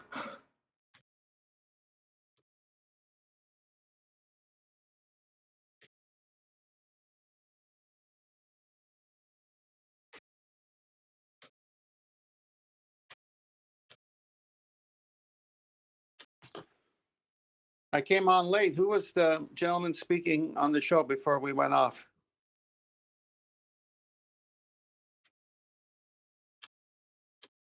Just a listener trying to come up with had some questions about a model that he was trying to create. Pretty cool. Seemed like a cool dude.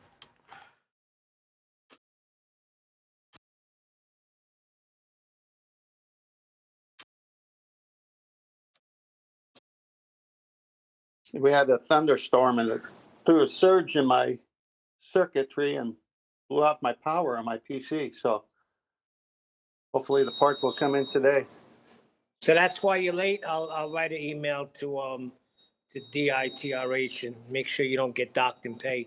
But anyway, No, that new guy that was kicked- last that- week. That was last week. I'm just late because I slept in. Oh, that's it. You're docked. Anyways, the new guy that came in, he was amazed at how I came up with the radius. What? He was amazed how I came up with the idea that they have no radius. Oh, they have no radius.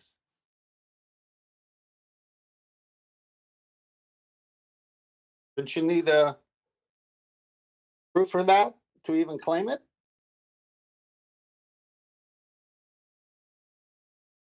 Apparently not. You just claimed. That's what he was amazed at, the argument I came up with. I'm taking credit for it.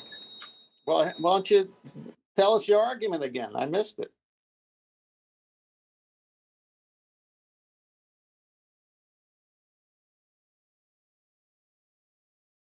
What are we waiting Well, on? it sounds like a powerful argument.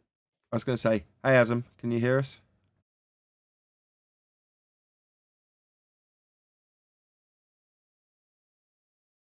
A good segue. I can't hear nothing. You guys keep going in and out on me. That's classic too. Trying to establish if Adam can hear us.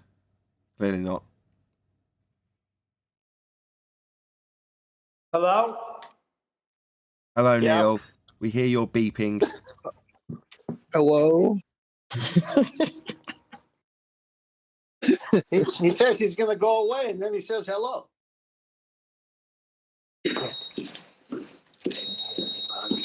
Yo, that beeping, man, it's a lot. I wonder. Everyone said, "Go on." I was just going to ask if you enjoyed the Bob edits over the weekend. I didn't have much of a chance to go through them. I will. My PC went on the crash, and I was just too busy to get it on my phone. Or I tried to join on my iPad, but sound wasn't going through, so I'm on my phone now. But I was there, so, and I have my notes, and that's what I'm looking at now. I mean, it was just so comical. Actually, very sad to have that much denial. Drawing a circle with two radius lines from the center to the surface of your circle, right behind you by your face, Bob, and then acting as if it wasn't there. It was clinical. He needed help. It's funny how that particular argument has made that particular cockroach come out from under the refrigerator. I think it's kind of funny. Well, when you take God. when you take a cursory presentation of a sextant like he did, which anyone could just go on the YouTube and watch one, and then not learn from it and come up with your version, the Bob version, and totally embarrass yourself, all anyone has to do is say, I'm just going to go YouTube, watch 5 or 6 YouTube videos on how a sextant works, and they're going to know what happened there. And that there's no flat earthers prior to us bringing it to the attention of the ballers and the anti-flat earthers of sextant videos done by any flat earther. So there's majority of all the videos. I mean, Mitchell's got one out. That's good. We have it on our show. Brian has one. I think Flatsoid did one, but that's about all I know. But the rest are from the globe believers who are under the spell that this angle measuring device can measure angles with a curved surface to it. And that's the paradox. And so I never thought it'd get as bad as what Bob did with it, but that just shows something going on much worse than And then to anyone show up could ever there with, oh, I'm here to help you guys out about it. It's like, oh, really? Yeah, What? well, It's funny. well, this is going to take longer than I thought. I mean, I think there's so many segments to the sextant that's going to play out in 2022 that it just might continue for another year.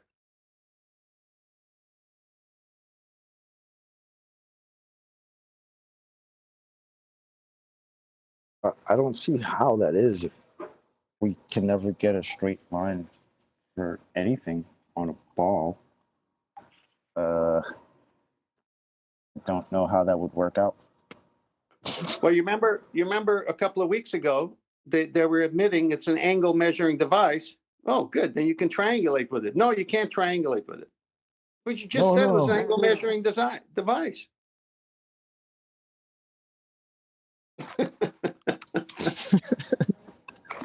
Yeah, Wait a minute. they're forgetting that even for a ball, they need a straight line. Yeah, but the two You he cannot have a had. radius without a straight line. Yeah, but the two straight lines that he has on his circle, he denied those even. They're denying all straight lines now. Yes. They've been telling us for a year and change, man. Everything is refracted always, all the time, everywhere, always. Right? That's why it's a little messed up now that we're asking them, hey, where did you get that straight line again? It's funny. Well, they say they have a distance. Yeah, it means no radius then. Exactly. Well, what do you think the sextant does when it converts degrees into nautical miles, Neil?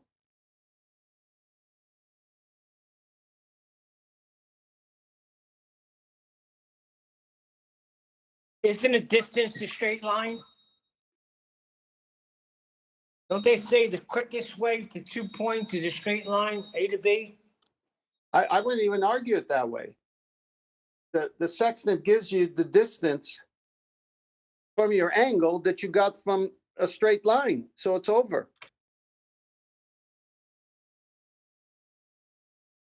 Based on the GP of a star that they've already mapped out. Really? Yeah, I understand that. But when he's saying he's got a distance, that's his straight line. I don't know what the heck he's not getting. Neil, you're Just not talking saying about the word straight line. Neil, you're talking about a guy who has a circle behind his head with two straight lines. He's denying that. You think you're going to get your straight line out of him?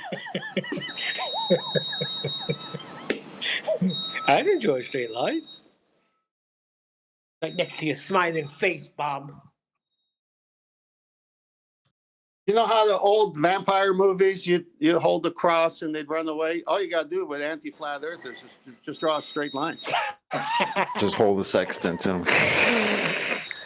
Get back! Sextant's like garlic.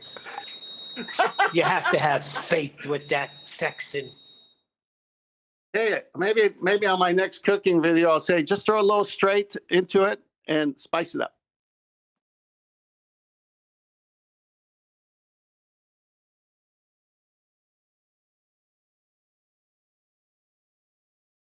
Oh, see now I've been called to hear that you have a channel because I'm trying to learn how to cook. You got a cooking channel that would teach me a little something? Yeah. Tough man dishes, bro. You don't know? Yeah, send them a link, Chocolate. Yes, please. Please send me a link. Before my girl leaves me. Come on, guys. Come on. Yeah, I'm getting my new camera phone. My camera went out, so I stopped doing cooking shows. So hopefully my new phone will allow me to get back to it. Nice. By the way, I got the new iPhone. Well, it's not new, it's a year old now. The mini. the 12 mini, and it's back to the flat edges all around the sides, and not that stupid bevel nonsense. You But got I a almost straight. lost everything. You got straight edges on your iPhone. Yes. I don't have the bevel, and I couldn't get on Skype. I forgot all my passwords and everything. I was panicking, like, how am I going to get on the show? Well, I'm sure that'll happen to me the minute I start transferring stuff over.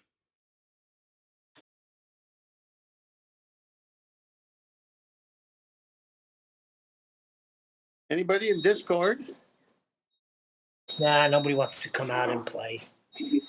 They're all pretending that they have the high road and they just won't participate in Nathan's antics. Wait, they think they have the high road? They think they have the high ground. What are they, Anakin? You know what's going to happen, right? Anakin, Obi-Wan said, I have the high ground. Like, basically, it's over. And he didn't listen, Anakin.